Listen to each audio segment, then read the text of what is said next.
আপনি কি এমন কাউকে চেনেন যিনি নিজের জীবনের সবচেয়ে বড় সফরেও রওনা হলেন উট না বেঁধেই?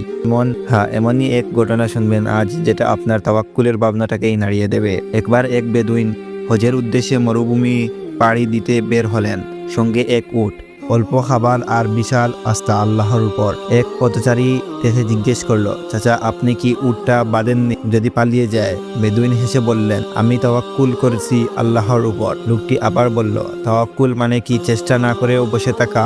তখনই বৃদ্ধ বললেন, রাসূল সাল্লাল্লাহু আলাইহি ওয়াসাল্লাম বলেছেন, মোরা উট আগে বেঁধে দাও, তারপর আল্লাহর উপর ভরসা করো। তিরমিজি হাদিস নম্বর 2517। তাওয়াক্কুল মানে কেবল মুখে ভরসা না, বরং পরিশ্রম প্লাস প্রভুর উপর নির্ভর। আজ আমরা বলি চাকরি নাই, রিজিক নাই, ভবিষ্যৎ অন্ধকার, কিন্তু আল্লাহ বলেন, যে আমার উপর ভরসা করে আমি তার জন্য পথ খুলে দেই। সূরা আত-তালাক আয়াত নম্বর 3। তাই ভয় নয়, দোয়া করো, চেষ্টা করো এবং বলো হাসবুনাল্লাহু ওয়া নি'মাল ওয়াকিল।